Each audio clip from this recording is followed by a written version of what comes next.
Hi, everybody. This is Blaine DeSantis, and welcome to another episode of Books and Looks. This week, we're joined by a wonderful Canadian author. Her name is Bryan, and we're going to be discussing her newest book, The Crow Valley Karaoke Championships. Yeah, but before we get into that, just a word about appreciation for the continued listening to the podcast, just asking you to subscribe, leave a comment if you'd like to.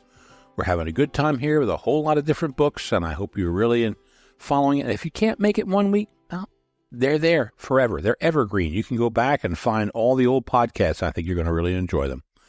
Anyway, let's talk a little bit about Bryan, who is from around the Calgary area up in Canada, and she's written a wonderful novel called the Crow Valley Karaoke Championships. In today's episode and today's interview with her, she's going to be talking about some of the challenges she had with having 6 different narrators in a book. Yeah, this is not completely about karaoke. You see, the overwhelming theme of the book sounds like karaoke, but that's just where it's going to be. This is really about a study of humans and human nature and all the people who are going to be at that karaoke championship. And it's a wonderfully insightful book. We're going to be going over a couple specific quotes from that book, which is a lot deeper than I would have expected from a book that has karaoke in the title. Anyway, it's about, again, these people who come together one night, and they come from all over this small town in Canada.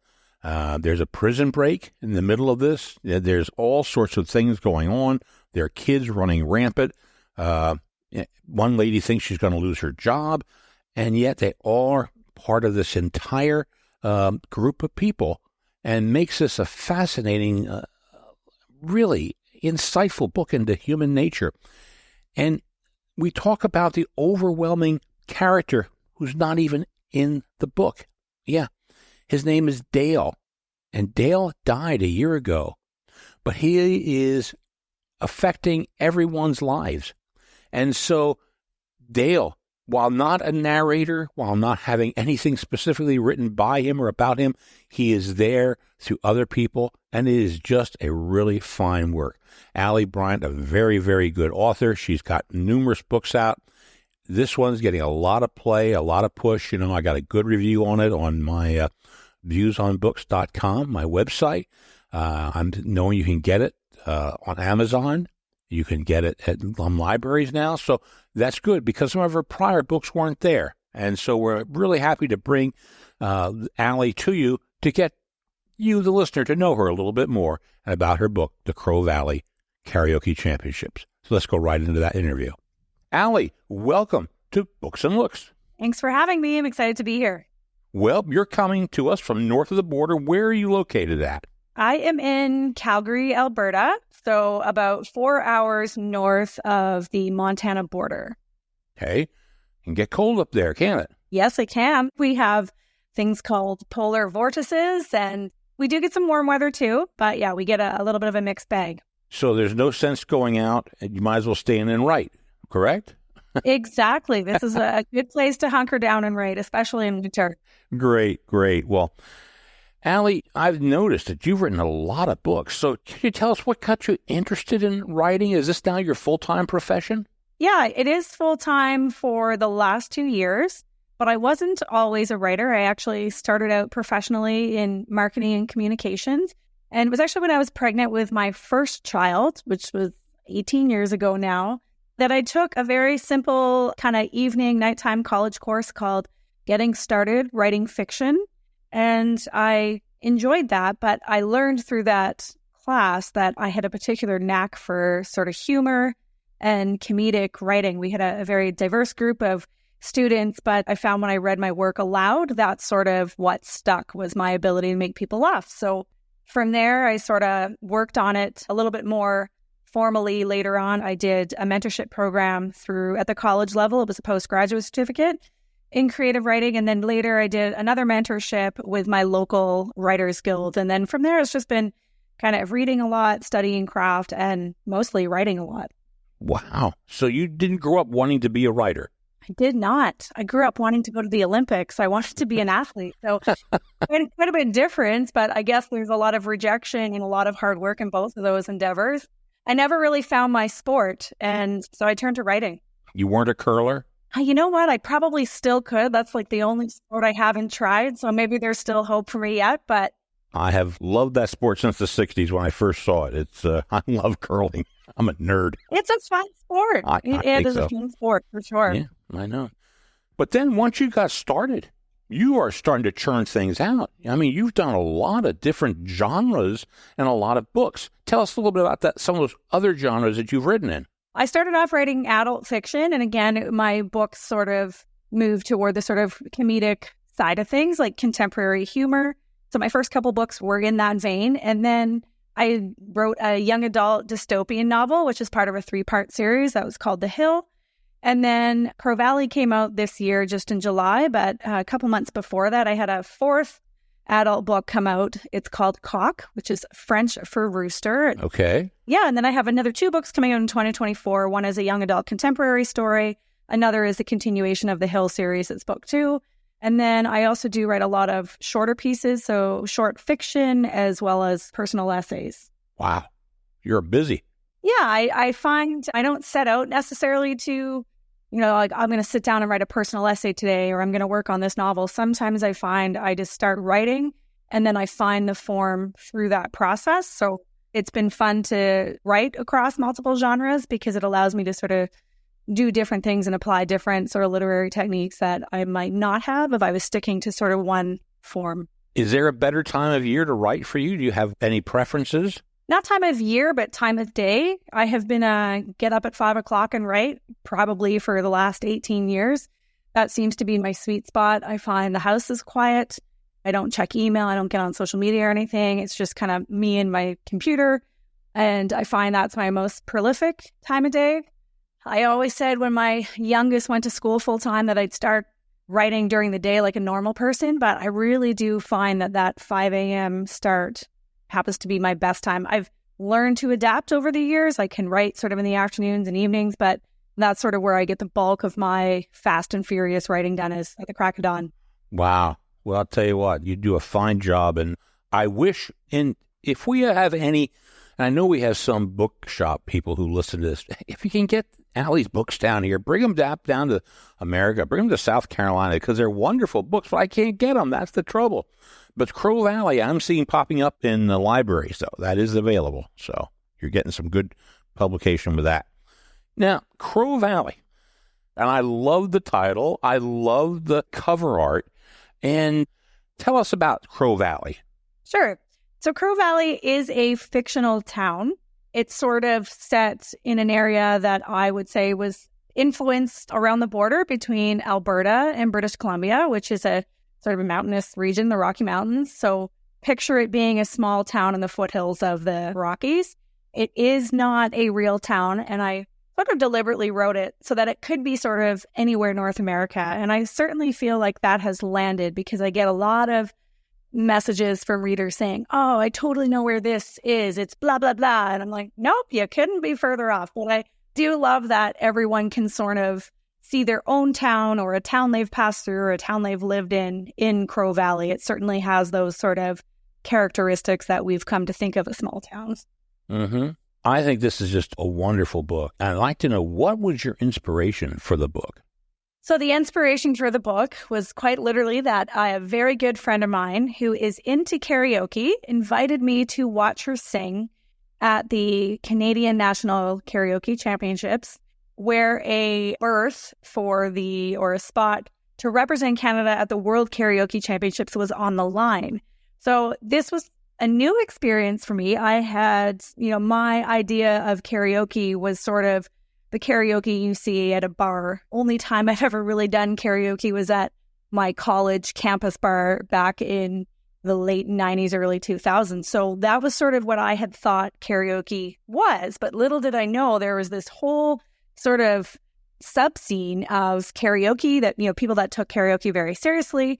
I'll never forget, I walked in the door and it was like mid-competition, because this competition, like, they go all day and sometimes they carry on for the entire weekend because there's multiple rounds and, people advance. And the first person I saw singing was a gentleman, and he was dressed up as a shepherd, like a full-on, like he walked right out of a nativity scene. it was like he was a shepherd. And I thought, oh my gosh, this is not your mama's karaoke. It was quite different. And I just knew at that time this was a really interesting setting for a book. It certainly is. I guess there are other books about karaoke, but this one is just outstanding. And, the thing of it is, you laugh when you say, oh, here's somebody dressed up like a shepherd. I love to know what song he was singing, because what would you dress up as a shepherd and sing a song? I don't know. And I can't remember. And it kills me that I can't remember, because it wasn't like I was thinking, is he going to sing Jesus Take the Wheel or, something? But it wasn't. And it wasn't Jesus Take the Staff either, or the sheep. I don't recall, but I just remember being just completely overwhelmed, because this is not what I had pictured karaoke to be, that, people took it that seriously, that they did come out in full costume. And I don't know the karaoke scene here in America or even in my state, South Carolina, but is karaoke big up in Canada? Were you aware of it before your friend invited you to go along? Not really. Like, my husband spent some time living in Korea, and I know it's very popular in Asia. Like, you would book these small sort of karaoke rooms, and that would be like a Saturday night out. We don't really have that here. I know, like, there's karaoke bars and, people sing karaoke in those types of scenes, but I didn't know there were these sort of competitions. I didn't know there was a world championships. I didn't know there was like a national qualifier until my friend invited me to come watch her sing. And I marveled over this type of competition. But also what I liked about it was that karaoke seemed to be the great equalizer. Like, anyone and everyone could participate, and the audience was very supportive. So it had this really cool, supportive culture about it too, which I liked. I thought, this is a nice group of people, and everyone's just kind of singing their hearts out, and everyone was supporting each other. The way we think of karaoke, unfortunately, is a bunch of drunken people singing on a bar. And when I think of karaoke, I'm thinking right away, this is going to be a comedy book. But that's not the way this was. And even though you're a great comedic writer, this isn't a comedy book. It's wonderful, because you use the championship as just a background setting for the stories that you want to tell about these people. And was that always your intention, to do the stories? I think the book is still funny, but it's definitely darker humor than some of my previous works. And karaoke offers so many opportunities for humor, just because we do think of it sort of as a light, silly, fun thing to do. But as I sort of dug deeper into these characters' lives, it did get quite a bit darker. And when you think of the, part of the genesis of this story is that they are holding these karaoke championships to commemorate the death of one of their great community members who passed away the year previous from wildfires that afflicted the town. So, it kind of starts from a dark place. The humor is still there, but it got a little bit darker than I had expected. I still find it sort of funny, but yeah, it's really about people, and people, it is not all karaoke and sunshine and good tunes. There's ballads there too. What I like especially is you have a lot of characters, and you don't have a single narrator, the omniscient narrator. Every character is their own narrator in different chapters. And I think that moves this book along so well. Was that always your intention, to have this being told from so many different points of view? Yeah, I think when I first started the book, choosing Dale, who of course is our town sort of legend, our karaoke star, our hero prison guard, he was sort of everyone that everyone knew in the town and looked up to and respected. He is sort of the glue that keeps these 5 characters and keeps the story sort of moving forward. But ultimately, one of the themes of karaoke is this idea of community and sort of the elevating power of community and being able to lean on each other, especially in times of crises, which this town has been through, of course, with wildfires. They were forced sort of in the past to work together, and they're continuing to do so. So I think by giving equal voice to 5 different characters, it really speaks to that sense of community. No one really stands out. No one really takes over the story. They're all sort of integral and connected and a part of the town's story. Are these characters based on people you know, or are they just creations of your mind? Creations of my mind. I know when I started out as a writer, as I'm sure a lot of authors start, more of my earlier work would have probably been influenced by real people, particularly in my first book, Roost. A lot of the children or the child characters were sort of directly influenced from some of my kids, because they just said fabulous things that were too hard to ignore and use as dialogue. But as I sort of grew as a writer, I really had to sort of avoid using people that I knew, because I find in order to really develop a character with intention that serves the story first, you really need the creative control to make that character up. And anytime I would sort of think, oh, that person would be a good character, well, you know too much about someone, that starts to influence the story and not the other way around. I think it's really important that the character serves the story, not that the story serves the character. So for me, these are made up people. It's not to say that there wasn't, something I read, a comment on a blog post or something I overheard in a coffee shop or on the bus where that might not have bled into some of these characters, but mostly they're wholly created for the purpose of the specific work that I am trying to create. Okay. Well, as you said, there are at least 5 narrators and a lot of characters. As you wrote the book, did you start feeling closer to any one character or any one storyline as opposed to another one? Or was this always your intention where you were going? It was pretty intentional. What I did find is that thematically, everyone's story was starting to link tighter and tighter. And so really what the characters in the karaoke book are experiencing, 2 things. One, they're all fighting some type of fire. So I use the fire as sort of a metaphor throughout the book. And some of those fires are small. Some of them, they're just smoldering ashes. Some of them are fighting really big challenges, something maybe more akin to an inferno. And in each case, their circumstances are a little bit different. In some cases, they started their own fire and they're dealing with the consequences of that. In some other cases, someone else has imposed that problem, those fires on them. So to me, the link or where I felt close to the story was through the characters, their struggles, and this idea that there's nobility in the struggle that we can't always control. We can't control so much of our lives. We think we are in control a lot more than we actually are. And so these characters are really doing their best with the resources they have, with the cards they've been dealt, with the fires that are kind of going off around them, and trying with some type of grace and poise to do the best they can. If you had to give a short little blurb as to exactly what is the book about, because we've gone all around that, how would you describe the Crow Valley Karaoke Championships? I would say this is a book about community. It's a book about second chances. It's a book about people reconciling the lives they thought or expected they were going to live with the lives they are actually living, and seeing in that there is, again, that nobility in the ordinary, in the everyday, that, it's the small things that ultimately make up a life. And this idea that everyone is doing the best they can. And that's the thing, you bring everybody together under this banner of a karaoke championship. If you just write it as a regular book of a town, boom, boom, boom, and you go from a character to character, it doesn't have the same feel, that same closeness this community has. Well, this weekend, I'm talking about your book with some friends who are over. I said, my next one's going to be with Allie Bryan. And what's the title? I gave him the title. I said, no, it's not. I said, let me just read you a couple of quotes.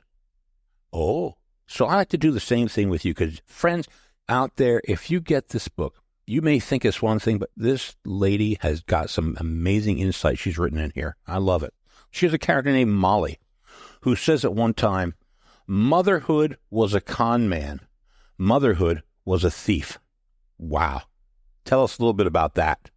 Well, I grew up sort of late 80s and 90s. And that was a period, so I'm considered sort of Gen X, where women in particular were told that they could have it all. They could have everything, they could do everything, and they could do it successfully. And I believed that. So I spent a good portion of my life trying to do it all.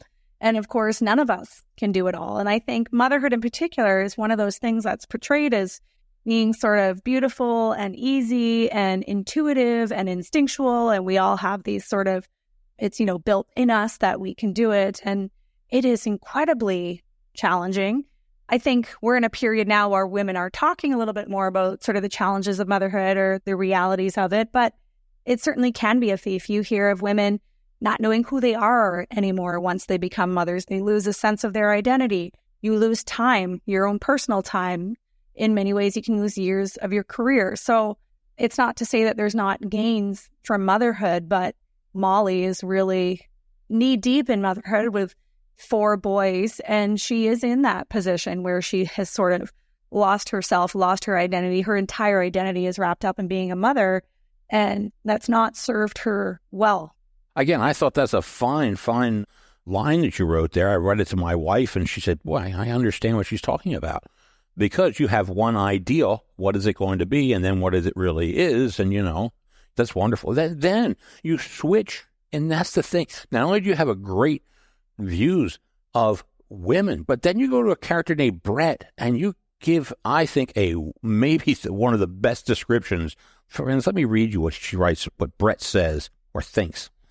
He says, the couch, olive-colored, overstuffed micro-suede, so comfortable he lost his marriage, and it seems. Wow, that is one powerful book. How many men? Where did you get that from?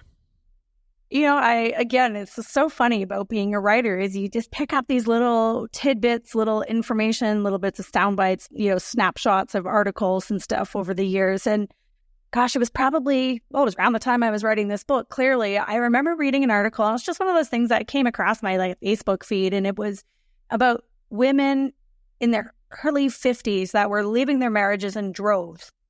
And the reason was not the big reasons that we think about when we think about the end or the demise of a long marriage. So not the affair, not someone becoming a gambling addict, not because, some of the larger catastrophic things that we tend to think end marriages. These women were leaving because of a series of smaller things over the course of their life that they just could no longer deal with. So it could be that, they were the only one to ever buy the Christmas presents. They were the only one to ever sign the permission slips. They were the only one to ever offer to do all those sort of extras. And what really got me about this article is the men never saw it coming. They just were completely unaware that their partner were even thinking about these things. And so they summed the whole departure up to, it must be menopause things, and I thought was really interesting. So, Brett is one of these guys who means well, but is probably blissfully ignorant, but also probably intentionally choosing not to engage in, maybe those activities that are considered more domestic or motherly or just as part of a partnership. And so, that's kind of where that idea came from. Well, Brett, and I may be mistaken, but if my memory serves me right, wasn't Brett best friends with Dale? Yes. I think he tries to emulate Dale in everything he does or thinks, and he can't. And I think there's a frustration level in him. But he realizes this. At one point in time, he finally gets it. And I got to hope that going forward, he keeps getting it. But so well done. And, that brings me to the other character, the overriding character that's not a narrator, that's not in this book other than a name, and that is Dale. Tell everybody about who Dale is and that whole thing. You've touched a little bit on it before. This is a chance to really expand on what Dale does in this town.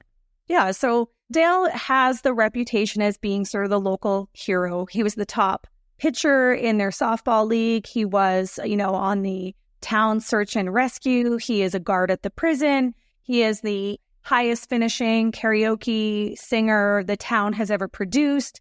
He's just that sort of all-around good guy. And we know everyone in every town probably has that sort of model citizen. And every one of the 5 characters, each POV, is tightly connected to Dale. They're intrinsically linked. And so Dale ultimately becomes the one, even though he is not there, other than as ashes that his widow keeps in his thermos, but he connects them all. But more importantly, what he represents is this notion, I think, that none of us are as really good as we think we are, but none of us are as bad as we think we are either. So it's that basic idea that both good and bad coexist within all of us. When you think of where we're at in our current zeitgeist, the cancel culture, the sort of sanctimony we see online, this book really acknowledges that all of us have the capacity for both good and bad, which is why not really labeling either of these things as being good or bad, but just this idea that it's potential for all of us. but that we can all grow from our experiences, that we can all have those sort of second chances. And of course, the fun thing that I did as a writer was, from most people's perspectives, we have one glowing version of who Dale was. And it's only through the prisoner, Marcel's perspective, that we see a different side of Dale. And I kind of like that, because in the end, no one really sees Marcel's perspective. The reader does, but the other characters, the other residents of Crow Valley, really don't see that side of Dale. And so he is sort of immortalized as the good guy, but the reader is let in on this secret that, maybe not everything was as it seems, because he had quite a different relationship as a prison guard and how he treated Marcel. Yeah. Do you have any favorite characters in the book? Somebody you like writing more than the others, or like their storyline more than the others? No. I mean, Marcel was fun to write because it was a very different perspective and character to jump into, being that he is a young sort of Gen Z criminal prisoner with some major childhood trauma. So there was probably a lot more research that had to go into his character in terms to getting that right. And he seems to be a favorite among readers. A lot of people really like him, but Brett was fun too, because a lot of the comedic parts of the book come from his sections. It's from that sort of vulnerability, that exactly what you nailed earlier, that all this guy ever wants to be is Dale, and he makes more mistakes because he can't just sort of accept himself. So I really like writing vulnerable males, but they were all sort of fun and they were all challenging in their own ways. Dale's wife, like you say, there's some dark comedy in this, and she carries his ashes, which we think are his ashes, in her thermos bottle everywhere she goes. Not only that, she wears a miner's helmet. And where did that come from? Constantly. So we know that the last time that Dale performed karaoke, he was dressed up as a miner, and he doesn't do very well, and he blames his poor performance on his helmet or his light being too tight, which kind of horrifies Roxanne, because she's always sort of helped him with his costuming to make it sort of as authentic as possible. And so she tries it on, this headlamp, and she never takes it off. And she learns that it was in fact too tight because it shouldn't be fitting her much smaller head. But she keeps it on, and it's sort of the equivalent of leaving the porch light on. That's kind of what she does, is in the hopes that she's somehow not going to miss him. So I read a lot about death. I just do. It's one of those topics that I gravitate towards. And, I've always been fascinated by the variety of ways in which grief can manifest and how everyone reacts to grief so completely differently. Some people, and I don't want to say bask because it sounds like it's intentional, but some people just want to they don't want to leave it. They want to sort of stay and be knee deep in it. Other people want to avoid it and don't emote and don't process it and choose not to. And Roxanne is one of those characters who's like right in with the grief and not ready to let it go. And it's put her job in jeopardy. And really, that's sort of what she needs to learn, is this ability to sort of move forward. Yeah. Well, when you write from all these different characters and their different points of view and their different perspectives, etc., is that a challenge to keep going from one to another? And B, do you write these sequentially, or do you, I want to get here and I want to get to that part a little bit later on, and I bring them all together? It was a challenge from the point of view of getting the timelines correct, the logistical side of it, there's no way that Marcel could be here because the last chapter we saw him, on Crow Mountain Road. So there was definitely a lot of skill and patience involved in making sure that I had all of the logistical details correct. I did write it in a linear fashion. So, it's not like I wrote all of Roxanne and then I worked all of Val. I did write it sort of sequentially. And then, of course, the skill or the trick is to have those other perspectives, those other characters appear in the previous chapters, because it can be really disconcerting if you have 5 POVs and yet you only see one character every 5th chapter. So it was really important to make sure they were all sort of integrated and sharing these spaces, which is why the settings are very limited. The whole book takes place either at the karaoke hall or in prison. And those setting choices also allowed the characters to be constantly interacting and sort of weaving in and out of each other's chapters. So was it hard? just took a little bit more work than if I was writing from a single point of view and in a linear fashion. But each character had their own want and they had their own need. Oftentimes the want and the need were in conflict. Marcel's a good example of that. What he really wants is to get out of prison, but what he really needs is familial love. And we know that if he successfully escapes prison, he will never have the familial love of his daughter because he will be a criminal on the run pretty much for the rest of his life. So there's that sort of sacrifice. So in some cases they win, sometimes they lose, or, they get what they want but not what they need, or vice versa. And then in the case of, say, Brett and Molly, they both have the same want. They both want to win karaoke real bad for different reasons. And that's kind of fun to play with too, because then the reader can say, like, I really want Brett to win. So it causes that sort of little bit of tension and conflict in the story. For those who haven't figured out what we're talking about, Marcel is a prisoner at the regional prison up there, and he escapes during the karaoke contest, and then it is one of the most convoluted escapes I have ever read, being aided by guards and everything else.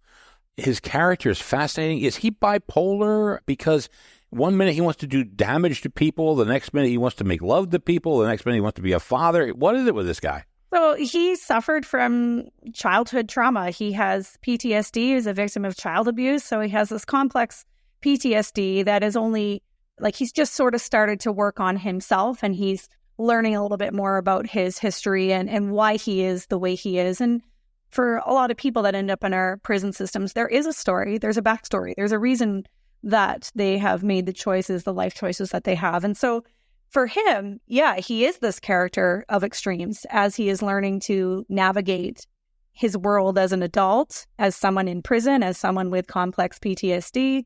As far as the escape is concerned, it almost veers on comical, but in reality, these are the opportunities that people take. And I read a lot of nonfiction, not just in a prison sense, but in terms of like history and war.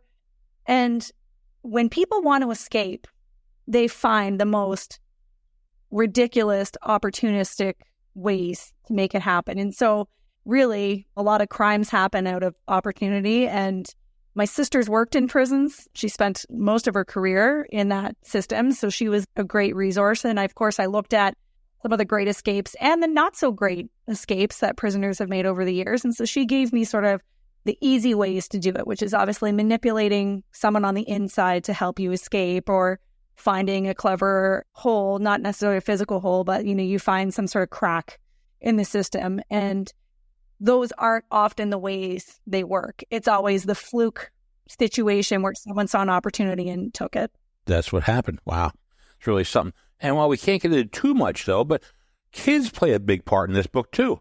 I mean, you got Brett was bribing his 2 kids with something, and then we got other ones who has little kids running around the karaoke championships. Are your kids in there? Are they part of these characters, or are they corkers like that? No, not really. I mean, okay. Again, I probably use more of my kids' vocabulary and some of the crazy things they said when they were little in my very first book. But I love writing kids. That does seem to be one of the things that people pick up on. They're like, I love the kids. They're so real. They're so honest. And part of the reason I love using kids in literature is because they are honest and they are not filtered. And sometimes they say the cruelest things, but they're not intentionally cruel. There's a part when it's Molly's turn, and we know how important this competition is for her. And her son passively says, well, no one cares. And he's meaning it in a way to comfort her because she misses her turn. But that is just, for someone who is just trying so desperately to feel like anything other than a mother, that line is just, that is like, that is probably one of the meanest things that someone could say to someone in that moment. So kids offer that level of intuition and insight that adults either often can't say. It would be inappropriate to maybe say what we were actually thinking or say what's unfiltered. But they also have incredible insight. We don't give them enough credit. They see and they perceive a lot more than we are aware. And I feel that way about kids in real life. They're a lot smarter than we give them credit for. They're a lot more complex than we give them credit for. And I think oftentimes in literature, they're kind of very one-dimensional. And I try and present kids as I know them, which is to be complex, smart, insightful, intuitive, and incredibly in tune with what's going on with all the adults around them. Yeah, and also wreaking havoc on their parents' lives during this karaoke contest as we go. Oh, yeah, it's great. That's some of the funniest stuff in there. Now, we can't give away the ending, but I want to know, multiple winners, multiple losers. Are there any losers in this whole thing when we get to the end of the karaoke championship, or does everybody come out a winner? Or are there any winners? I won't say who, but I think that winner of karaoke is implied. And I think that gives some resolution to that particular character. That character ultimately got what they wanted.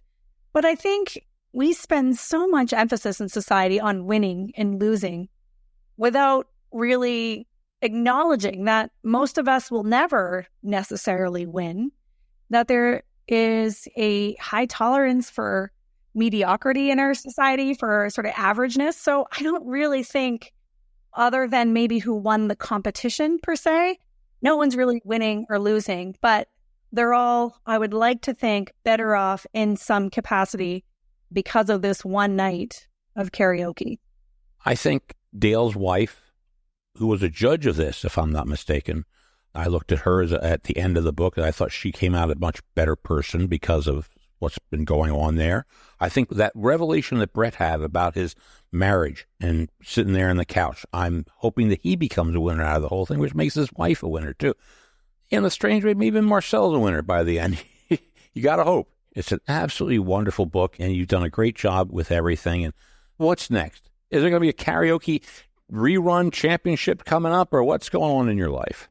I don't have a follow-up to karaoke, but I have heard people say, well, the logical thing is we got to find out what happens with Marcel.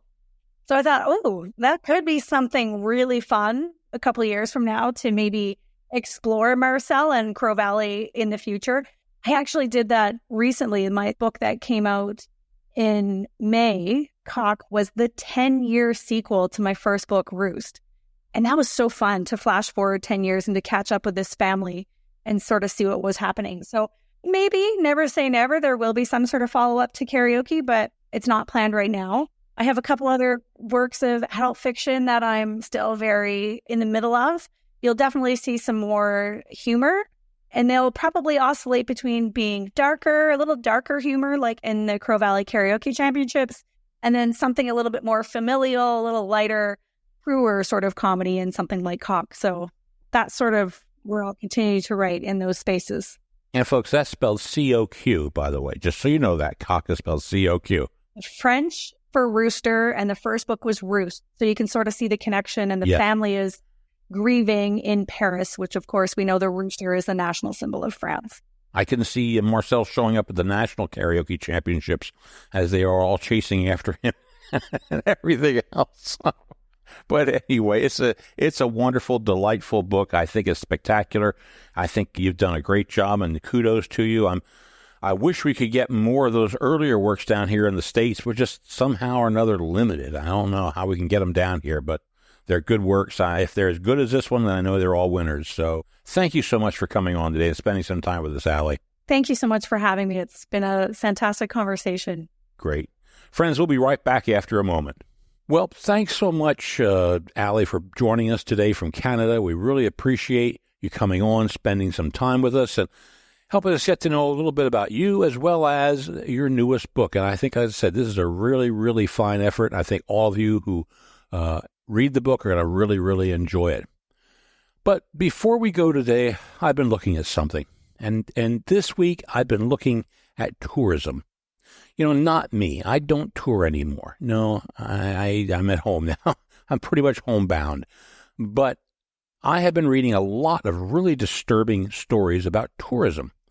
And it's all over. They're coming from Europe. It's coming from Asia. Even here in America. How boorish. That's right, boorish people are when they're touring. And what can I say? There's a rumor that COVID's coming back. Okay. And now the Japanese are thinking of putting restrictions on tourism again. But not just because of COVID. They're trying to limit the number of people who are coming into Japan because they're just being overwhelmed by tourists. We've heard Spain say the same thing, and people moaning and groaning, oh, the influencers say you should go to Spain, and well, it's so crowded. First of all, don't listen to an influencer. Make up your own mind if you want to go somewhere. But more importantly, if you're there, you're a guest. You're a guest. Don't act like a boob. Don't like a slob. It's so upsetting. Earlier this year, a tourist in Italy put graffiti on the Colosseum in Rome. Now, this is a person from Ireland. And you know what his defense was? I didn't know it was that old. Get the hell out of here. You didn't know it was that old. What a dumb person you are. What? That person should be banned. Banned. Never again do you go back to Italy. It's just unbelievable that people would do that. Who would think of putting graffiti on something like that?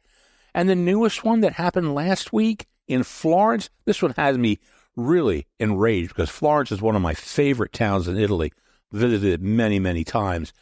Some dumb jackass, and that's what he is. Sorry if you don't like the wording, but some dumb jackass from Germany climbed on top of a statue in the piazza in Florence. The statue was from the 16th century, so it's done in the 1500s. Climbed to the top to take a selfie of himself on top of the statue and then broke off a piece of the top of the marble statue. That's right. Defaced the statue by breaking it off. To take a selfie. Why? What is it with people and selfie and tourists with selfie? What I've heard is that the Italians are charging this person. They know who it is. He's going to be charged with some crimes.